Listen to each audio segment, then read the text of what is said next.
I'm King Link, and it's a couple weeks into the new year, so it's time for the Game Pass January 2022 video. 2022, 2021, yeah, 2022, let's do it.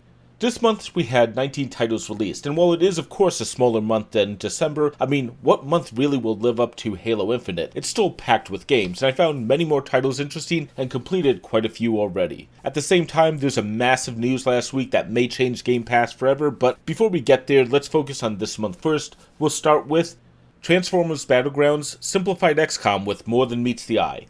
Transformers Battlegrounds goes down the well-worn path of taking a popular style of game and applying their own license to it. In this case, it's the strategy genre, more specifically the XCOM franchise, and of course, Transformers. Transformers Battlegrounds makes some major changes with the formula though. The most notable is the removal of hit chance. If you can strike the enemy, you will hit them 100% of the time and apply that damage. This is a pretty massive change, but it also makes Transformers more deliberate instead of a game of dice. Still, if you hit the enemy, there is some percentage chance of applying buffs or debuffs, but it's a minor piece of the combat rather than the entire combat. There's also 3 difficulty levels, the animation and story are good, and the game pushes players to use solid strategy as well as giving characters super abilities that they can use quite often. Pick this up if you're a fan of XCOM or Transformers. This is far more an XCOM game than a Transformers license, but it's well done for both, and I think fans of either the genre or the characters will have a good time here. It's interesting how big a change the lack of percentage-based combat is to the formula, and I think it makes for a better game. Lake, delivering packages in a sleepy town. Lake throws the player back into the age of 1986. A programmer decides to go back to the town she grew up in and takes on her father's job of delivering the mail for 2 weeks. She hasn't been home in more than 20 years, and the game actually looks and sounds like that's the opening story of a horror game. But in fact, that's pretty much also sums up the game. The player delivers packages and gets to know the residents. Well, that sounds simple. It's just a chill, relaxed experience of getting to know people and experience all that the sleeping town has to offer. The main character has a knack for getting a little too involved in everyone's life, but also helps most of the people she meets. At the same time, the game is a little janky, especially in the animations. This isn't a AAA or AA title, of course, but just a B-tier casual title. It's rather laid back and thus enjoyable. Pick this up if you want a chill game. The idea of the game is solid, and while some of the game and animations are a little wonky like I mentioned, it's just an experience I cherished. I finished the game after about 6 hours and don't regret a minute of it. It's a really relaxed game and yet still very much worth it. Paw Patrol Mighty Pups Save Adventure Bay. Puppy Power! This might surprise some of you, but I'm really not familiar with the Paw Patrol TV show that's currently in its 8th season on Nickelodeon, so I can't talk about the accuracy of the depiction here. What I can say is Paw Patrol is a rather enjoyable game for what it is. It reminds me a bit of LEGO Star Wars, where the games are a bit easy but still enjoyable to see what will happen next. The main game is played as 2 different Paw Patrol members, each using their special powers such as a crane arm or a drill to complete tasks. They get these powers from a magic meteor which, I assume happened somewhere in the TV show. It's just really a fun game that takes about 3 hours to beat fully. I earned 1,000 out of 1,000 gamer score and had a good time with it. Pick this up if you have a small child. Listen, I enjoyed this game, and if you want to chase gamerscore, there's a lot of worse ways to do it, but this is a kid's game, and the whole point is for kids to see their favorite characters and control them. If you have a kid, I can easily recommend this. If you don't, come on, there's better stuff to play. Record of Lodoss War. Deedlit and Wonder Labyrinth. I'm gonna butcher that name. After a rather long opening, Lodoss War is just a very solid Metroidvania. This is based on a well-established anime franchise from the 90s, but without that knowledge, after the opening cutscene, it doesn't matter as much. This can be played like a normal Metroidvania and enjoyed in that way. The controls are tight and there are a ton of interesting abilities and skills, and the game is rather fun. Though the game isn't that hard for a Metroidvania, it feels rather easy, and there are a few abilities that Deedlit, totally guessing at that pronunciation, that Deedlit gets that allows her to regenerate health. A couple of fights so far were challenging, but in general, the game is on the easier side. The fact the game relies a lot on normal keys for progression is a shame. There's also a major stuttering issue on the PC Game Pass version with pop-up text that's not on the Steam version, and the PC Game Pass version is significantly older. The devs haven't answered anything about this on the Steam forum, so hopefully they'll update the Game Pass version one day if they haven't already. Though, after about 30 minutes, the stuttering stopped happening for me and the rest of the game felt fine. Pick this up if you want a Metroidvania or no record of Lodoss War. It is easier than most Metroidvanias, but I still had an excellent time with this and may return to finish it. The low difficulty though probably will upset hardcore fans of the genre, and it is disappointing to have that stuttering. I am a little annoyed that the developers seem to keep pulling this. The same thing happened with Kill It With Fire, as the Game Pass version was a year out of date. Come on devs, you can do better. Race with Ryan. When you make $29 million a year, people make games based on you. Wait, really? That much? Let me start by saying I had to learn what Ryan's World is while making this video, and you know what? YouTube has a lot of interesting channels that get popular for any reason. This review is going to avoid commenting on Ryan's World as a channel or the idea he got a game based on him. In fact, kudos to him. I hope he enjoys his game and hopefully it made him happy. If someone gave me that same opportunity, you'd all be playing King Link Reviews the Game, which most definitely would be a Raid Shadow Legends clone to make the most money. Game devs, ring me up. With that out of the way, this is an awful game on a purely technical level. It's a kart racer where the kart takes up too much of the screen, some of the levels have too many paths to keep track of, there are only 6 courses, 12 if you count reverse mode on each, there was a little slowdown which I've never had in games, and I had to reboot my computer to try to get rid of it, which mostly worked. But again, never had to do that in any other game this month or pretty much all of last year. Some tutorials don't work. The first tutorial is learn how to play, which doesn't tell you anything and soft locks you into driving around a course. That required me to Alt F4 to get out of the game both times I tried. The third tutorial doesn't even operate, and other parts of the menu don't work at all. The game is also laughably easy, even on the hard difficulty. I was able to beat the game without using power slidings or any boosts. Ryan pops up almost every 5 seconds and just shouts stuff. Pick this up if you're Ryan from Ryan's World or a fan, but at the same time, I bet you'd still enjoy Forza Horizon 5 more or maybe try Trailmakers. I think it's clear this is a pretty weak kart racer, but I recommend almost anything else as well. However, it does have an easy enough achievement list, but I couldn't play long enough to earn those. The rarest achievement is to play the game for 3 hours, so the game doesn't take that long to complete anyways. Mortal Kombat 11. There will be blood. A lot of blood. Mortal Kombat has been releasing games for almost 30 years, and Mortal Kombat 11 is the biggest, baddest, and most bloody, which is saying something. With 22 characters and multiple fighting styles per character, there's a lot to check out here as well as gear and augments. There's multiplayer, a large story, and the Tower of Time modes that's similar to the multiverse in Injustice 2. Personally, I prefer the single-player experience. I know that's wrong for fighting games, but Mortal Kombat is extremely rough there. The story is quite bad, but it's the AI in the Tower of Time that absolutely ruins the experience. Mortal Kombat AI has never been great, but here it's obvious it's reading the player's button presses and is extremely cheap. You can't abuse the AI system to win, but then it's just the AI playing itself. If you aren't intending to play online where the skill level is obviously extremely high, it's going to be a rough time. Pick this up if you want to master Mortal Kombat. There is a great deep fighting system here. If you're going to play with your friends, you'll have a good time and see some gruesome sights. If you're going to go online and can prepare for it, this is going to be a very fun time. But if you want to play single player or Tower of Time, this is going to be a pretty weak experience as well, which is a shame because the content is there. It's the AI here that just ruins it. Broken Age, Tim Schafer's Kickstarter adventure. Broken Age was a major moment for the game industry. Schafer asked for public funding and broke all sorts of records and then some. Now I have some controversial opinions on a lot of the development and Schafer's history, but we'll focus only on the final product here. Broken Age is a point-and-click adventure where players control 2 protagonists with Schafer's level of humor. At least that's what people say. I honestly didn't find this game as hilarious as some people claimed. The first half of the game was a solid point-and-click adventure, but the second half felt lazy at times and has an obvious issue that's also a pretty big spoiler, so I can't really talk about it. At the end of the day, Broken Age is right in the middle of some rough years for Double Fine, and ultimately it kind of shows. Pick this up if you want to play a weaker point-and-click adventure or you find everything Schafer does is hilarious. But this one doesn't live up to the legacy of Grim Fandango, Full Throttle, or Day of the Tentacle, and is nowhere near as good as Psychonauts or Psychonauts 2. I'd probably play all of those first. The Gunk, an amazing platformer. The Gunk is an exploration of an alien world and a strange substance simply called the Gunk in-game. The Gunk is a pollutant of the world, and the player and her NPC partner are working to remove it, and as they do, it beautifies the world. I can't tell you how many times I got exhilarated as the world was restored and a sparkle of green, blue, and orange just sprung up all over the place.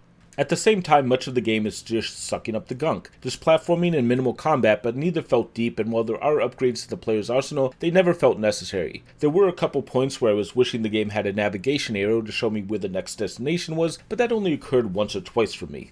Pick this up if you want to explore something new and different. After about 4 hours, it was pretty clear that this is a pretty short game, but it's an enjoyable short journey and one I ended up completing after about 6 hours. I had a good time playing through this, but this is much more about the journey than the challenge on the path.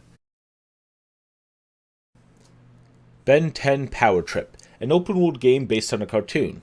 I again must admit that I don't know Ben 10, and I don't really intend to change that. However, this game is quite good. Players are given a large map and then need to go get Ben 10's aliens, as I assume one of the main villains from the show steal them from him. Seriously, I don't know the show, but I still enjoyed the experience here. It was well written, often funny and interesting. The game reminded me a lot of the old Grand Theft Auto games on the PlayStation 2. You can approach any of the 3 mission arcs in the game in any order. There are side missions and collectibles as well, and the game is actually reasonably challenging.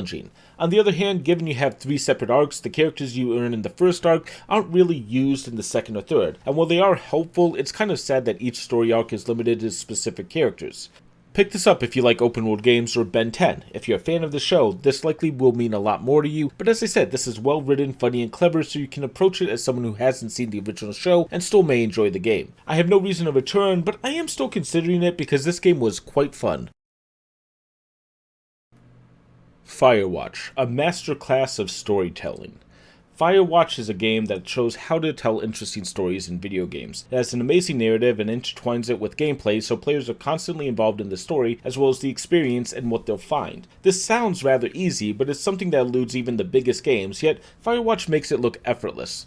Firewatch's gameplay, though, is going to be make or break. When people talk about walking simulators, I think many of them are talking about a game like Firewatch. Firewatch pretty much involves the player hiking in the forest over and over across multiple days. There are minimal actions, no combat, and it is a purely narrative-driven experience. But at the same time, as you explore the game, the story continues on, which will keep the player involved, and that's where Firewatch is the strongest. It is also a 3 to 4 hour game. Pick this up if you love stories in video games. You really need to play this. This does have an amazing narrative, but also incredible voice acting that feels like you're a part of the story. It is limited in scope, but it also masters what it sets out to do. Gears 5 Game of the Year Edition. Meet the new Gears, same as the old, only with a lot more microtransactions. I played the first 3 Gears of War, and I know these are heavy co-op games. If you aren't playing with a buddy, you're missing out on the game, so I actually ended up getting my buddy to play with me. We played through the first game a decade and a half ago, and after playing for 2 hours here, we were both ready to stop. Gears 5 feels like the Gears franchise has barely changed, and after 15 years, that's a pretty bad sign. The story in Gears 5 just wasn't that interesting. Admittedly, neither of us played Gears 4, but it was the gameplay that bothered us more. 2 hours in and about 3 chapters of Gears 5, we were just going through the same motions as the previous games. Walk a bit, have random discussions, find collectibles, shoot a bunch of stuff, walk on, and the fact is, nothing really appealed to us. If you're already a fan of the franchise, that's what it's there for. But we also need to talk about this. Game of the Year Edition means what? To me, it should mean everything is included, and I get that there might be future season packs and more, but in Gears' case, it's just the expansion. This game is filled with requests for more money, and that's distasteful. The fact the game doesn't even download the full game, so you're just sitting around the store waiting to play, looking at everything you could buy, feels scummy. Pick this up if you're already a massive Gears fan and can recite the lore by heart. I'm sure you'll get a kick out of this one too, or already have. But I like those first 3 Gears of War games. I found this one just too similar to those previous titles though. I couldn't find a reason to play on, I just didn't care about the stories or characters enough, and they were all doing unlikable things. The Pedestrian, an amazing platform puzzler. The Pedestrian is just incredible. It's a typical platformer where you have to go around and collect objects to solve puzzles, but everything is extremely well polished. The level design is exceptional, and the gameplay gives the player a ton of freedom, such as to rearrange the board and connect the level up as they wish, but also hinting subtly at the solution. The game is beautiful, with each puzzle being part of a 3-dimensional world. There are so many unique moments here where the game expands beyond what a normal 2-dimensional puzzle game would be able to do that I can't recommend this game enough. And then there's the ending. The final section of the game was worth playing the entire game for. While this game only lasts about 4 hours, I still can't believe how well designed the game is. This is one of those games that sets a new standard for what we should expect in the genre. It's up there with Portal and Witness in my book. Pick this up if you like puzzle games. It's only 2D with several clever tricks, but at the same time it shows how well designed a puzzle game can be. Check this one out if you like what you're seeing here. There's a lot more in this game that I'm not showing. Gorogoa, a visual journey. From one beautiful puzzle game to the next, Gorogoa is a unique game where players move tiles around to progress the story and see beautiful imagery. Gorogoa is just a consistently gorgeous wonder to behold in such a way that it reminds me a bit of Artful Escape, where all I wanted to do is see what came next. The puzzles in Gorogoa are usually a bit simple, where players just have to slide the tiles around, manipulate them, and attach them in different ways. However, with only 4 areas for the tiles, it's usually pretty easy to figure out where and what players will have to do to keep the story moving. I have 2 minor complaints. The first is that while the story is okay, the wordless nature feels like it's easy to miss some of the experience. The other issue is the game is fast. I was able to blaze through this on my new playthrough in about an hour. The first time I played this way back in the day, it only took me about 90 minutes. Not huge negatives, but something to think about. Pick this up if you like what you're seeing. It's such a beautiful game. The experience is unique and I love the idea at the core here. Olija. I'm just going to have to guess how to pronounce that. Tip for game devs, that's actually a bad sign. Olija is an interesting tale of a shipwrecked man who explores islands, finds resources, and tries to survive in an unknown land. The main weapon in the game is a magical harpoon that can be summoned or allow players to teleport to it. There's a large map to explore that keeps expanding, interesting bosses, and a continuous story. But to be fair, I'm not a huge fan of this title. The art here is going to appeal to some, but Olija just never made me want to keep playing. The teleportation was a different system, but everything else felt like stuff I had seen before, or art I wasn't massively interested in. It just became a boring game, sadly, and I stopped playing after a couple hours. If you love the art, definitely play it, but it felt more like it was trying to be stylistic, but I consistently was wondering what everything was because some of the visual choices didn't pay off. Pick this up, as I said, if you like what you're seeing. It's a small indie game and that's fine. If you're a fan of the unique art, then you'll be happy here, but we're Out of This World or Flashback were also unique in their gameplay. Olija is just average. Embr. Burn, baby, burn. Embr has the player taking on the role of a firefighter in an attempt to try to save people from burning buildings in a weird little game. The first level is pretty straightforward. Beautiful house, fire, people to rescue, and then extra money to try to perfect the level. With good fire physics and a good style, Embr seems good. Though I think Embr's main gameplay is overshadowed a bit by the alternate ways to play a level. My personal favorite was when Embr tasked me with destroying a building. There was also extinguishing the fire, a mode to loot the house, and a final option to deliver food in the middle of a fire. The levels are also pretty varied, with many of them being different types of tenements, which are fun and challenging to explore. There's a good amount of levels here as well. Pick this up if you want something fun to play for a few sessions. This game will last a bit, but also is a touch shallow. Most levels are just set up to save people in different places on bigger levels, but if you're going to go for 100%, you're going to have to search those levels thoroughly, though it probably would be easier to look up where key items are for the most part. I still had a very good time. Mass Effect Legendary Edition. Save the galaxy, they said. So I did. Oh man, this is the big one. I'm going to need a little extra time to talk about this. If you ever wanted to be in a sci-fi movie, this is the place. Mass Effect Legendary Edition gives you the ability to explore the galaxy over 3 entire games and take an epic journey. You're the captain of your ship, and while you have a major storyline to go on, there's a lot of options, choices, and dialogues for you to go through, as well as a ton of aliens to shoot. Mass Effect 1, 2, and 3 are epic games. They'll take you about 60 hours if you just want to play through the main storyline, probably closer to 100 hours total for your first time, especially if you're going to see a majority of the game, as the side quests here are well worth it. And even more if you want to do a full completion or get all the achievements, as it'll take 2 full run-throughs. And there's a lot of hate for the third game, but honestly I like all 3 of the games in the series. Is the ending of the third game perfect? No, but if you play through all 3 games, you'll find how your choices in the first 2 titles comes back through the third game and gives you a feeling that game is your own personal journey. These aren't perfect games, but they are absolute epics. Though I do want to call out something here, I don't think these are that amazing of a remaster. It's fantastic to be re-released and now collected in one place. It's great that it's now available on all platforms, and seen as it was a bit of a pain to get on Steam, it's good to collect them all in one title. But overall, the graphics are about the level of Mass Effect 3. Slightly better, of course, but they don't fix any other issues like problems with the story or how disconnected all 3 games' gameplay are from each other. There are small changes, but stories are still faithful to the original for good or bad. My issue is this game came out last year and really feels like it could have been released the year of Mass Effect 3. Perhaps that's because I was playing on PC, which was the superior looking platform as well.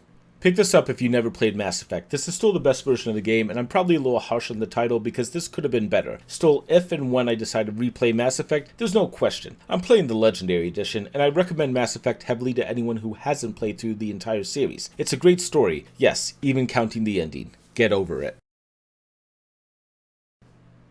Outer Wilds. Going from a AAA space adventure to an indie space adventure, this one may be better. I adore Outer Wilds. It was my second favorite game from 2020 after only Disco Elysium, and it's such an amazing trip. You explore a universe you find yourself in and have to discover the major mysteries hidden among the multiple planets. This is a pure exploration game. You start in a village of your people, but then are told to explore the cosmos, and each planet here feels different, quite alien, and yet somehow comforting in a strange and unique way. There's so much to see, do, and discover. This is a masterpiece in world building, or in this case technically galaxy building. It is designed to keep the player wondering. There's always a question on the tip of your tongue, a little more information you need to have, or a discovery waiting to be found. It's such a magical experience and it will keep you wrapped up in it. This game also has a time loop function, but I'm going to avoid talking too much about that. It's one you should experience on your own the first time. Pick this up if you're human. Honestly, this is so worth it for everyone. The studio here made an utterly amazing game you should check out. There are two things though. First, this doesn't come with the DLC, which is a shame, but I think I like the base game a touch more than the DLC. Still, if you enjoy this, support the devs. The other thing I wanted to bring up is about Mobius Games, the team behind Outer Wilds. The founder of Mobius Games is Hero from Heroes, Masai Oka. Strange trivia, but kudos to him because he helped to create a seriously impressive game. Spelunky 2. It's more Spelunky. If you played the original Spelunky and wanted more, Spelunky 2 is here, and trust me, you're getting more. This is the same game with even more content, dungeons, traps, enemies, and more. They also changed the girl out for a dog, and I groaned at first, but come on, that's a cute doggy. And he gives you a big old kiss. Mwah!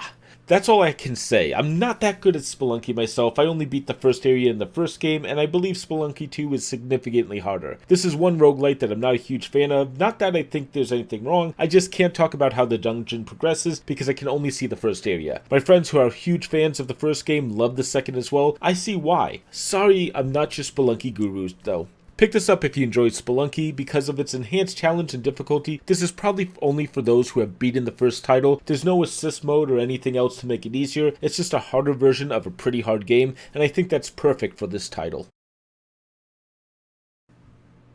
Anacrusis, a stylish romp in space with a ship full of enemies. Once again, we end on a horde shooter. This time it's about space aliens. Wait, wasn't that what we talked about at the end of the last Game Pass video? This is a game preview or early access, same meaning, of a space shooter where you shoot a lot of enemies. It's also one I recommend playing with other people you know because the 3 times I played, everyone else dropped out before the end of the 4th area, and there's no way to matchmake back into a group at that point. You just start over the entire game. The game is also decently hard, and I'm not sure if the partner AI isn't good enough or the game is just brutal. But if you get 2 or 3 of the special monsters at the same time, you're going to be struggling a lot. The guns don't stand out that much as well, and there's only, I think, 3 to 4 of them. The levels also don't change, and while the horde will be slightly different, it feels like the same game before a couple hours are up. There are good designs and aesthetics at least. Pick this up if you have a firm group you want to play with. I really wouldn't play this with matchmaking, especially how once players drop, they're gone forever. At the same time, this game makes me think Aliens Fireteam Elite wasn't that bad, and I definitely would recommend Back 4 Blood over this, but if you're bored of those 2 titles, give this one a shot. That's what I have for the beginning of the year. This was a pretty packed month, and even stranger, they dropped all the titles at the end of last year on the same day. Still, after playing through it, there were a lot of indie games here and a few older AAA titles. Truthfully though, the AAA didn't excite me as much. Mortal Kombat 11 is fine, but Gears 5 really was underwhelming, and Mass Effect Legendary Edition felt like a repackaged version of the original. A lot of people might be upset, but also if you only want the biggest titles, the last 3 months had Forza, It Takes Two, Halo, and Age of Empires 4. It's okay for an off month. There were a lot more indie games, a huge variety as well, along with some major indie titles, but there still were quite a few young games. Ben 10, Paw Patrol, and Racing with Ryan were a bit much all at once. However, people who want the subscription for their kids will be very happy. Someone on my Humble Choice video left a comment that kind of rattled me. So thanks Kevin Halterman, if that's how you say your name, I apologize otherwise. Rather than focusing on the biggest or best title or heavily weighting value, I'm going to rate games more on what I enjoy and what I think everyone else would enjoy. If you don't have anyone in your life telling you to check out Mass Effect, well, look around more. It is popular. As for my list, we're going to be talking about the top 5 games I think are worth checking out. All 5 are indie titles, which is kind of nice. The 5th strongest of this month is Gorogoa. This is a great game, it's a fast play, but it's also unique and interesting. I love the puzzle aspect here, and the art is just beautiful. It's also short, which is why it's only 5th on the list, but definitely give this game a go. The fourth strongest of the month is Lake. I wasn't expecting Lake to be as good as it was, but it's just a very chill and enjoyable experience with interesting characters and great storylines. The oddness of just getting involved in everyone's life from the first moment pays off by the end, and the experience was lovely. The third strongest of the month is the Pedestrian. This might not have made the list, but again, that ending nailed it. And the art design here is superb. I love how there's an exploration of the three-dimensional world without being a direct part of the game. Also, the menus here are all shown on in-world monitors, which the camera shifts to when you pause. That's a really great touch. The second strongest of the month is Firewatch. I've talked a lot about the story, but it's so well told that I'm a little annoyed that Campos Santo, the developer, got bought up by Valve. I really hope to see another game from these developers, but I also think that time has passed. Sad, but at least Firewatch is well worth the experience. And the strongest game of the month is Outer Wilds. I love this game in 2020, I still do. This is just so well done, and while I have to sit down and do another full playthrough of the game sometimes, I'm very hopeful more people will check this title out. I couldn't put anything above it. Outer Wilds is just a fantastic journey and an amazing tale where I kept feeling that I was discovering something new every loop, and before long was having an amazing epiphanies every few minutes. And that's what I have for January. So what do you guys think? Am I right? Am I wrong? Should I have included Mass Effect or Mortal Kombat 11? Let me know down in the comments. Or what do you think of my new focus on the best of list? With this month out of the way, well, what else should we talk about? Oh yeah, the big news. Microsoft bought Activision. I think there's a lot to discuss there. I'm actually hoping the new management can fix some of those disgusting problems at Activision Blizzard. Supposedly Phil Spencer was deeply troubled, and I say he should be given a shot to fix them. I'm not going to go too deep into this for a couple reasons. The big one is the deal is going to take at least a year, if not more, to go through. My guess is probably 18 months, so nothing is changing anytime soon. My two predictions are that Bobby Kotick will definitely not be part of the company after the transition, though he is going to be leaving with a ton of money. The other prediction is that eventually after this, a lot of Activision properties will stop releasing on PlayStation. I know they've hinted that they probably won't do that, but they also made similar noise when ZeniMax and Bethesda were bought, and yeah, they changed that tune like fast. Give it time and even Call of Duty will be leaving PlayStation, but this is probably more likely 2 to 3 years in the future. I'm looking forward to cringing in 5 years when I'm proven wrong, but if the deal does take a long time to go through, I don't expect Activision or Blizzard games to matter to Game Pass until then. When it does, I don't know what I'll do with this because there's going to be a ton of games at once.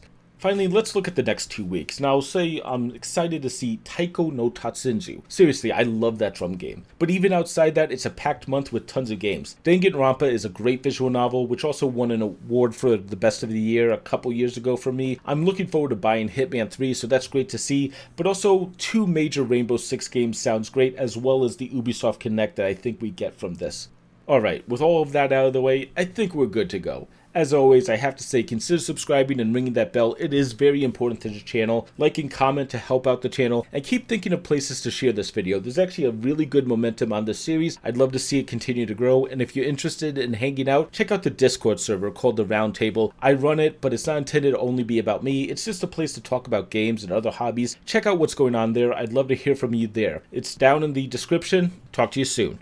I'll pop up my video on the best of last year, which has 3 Xbox Game Pass titles on the list for you to check out, as well as my first humble choice of 2020 to check that out as well. See you next time.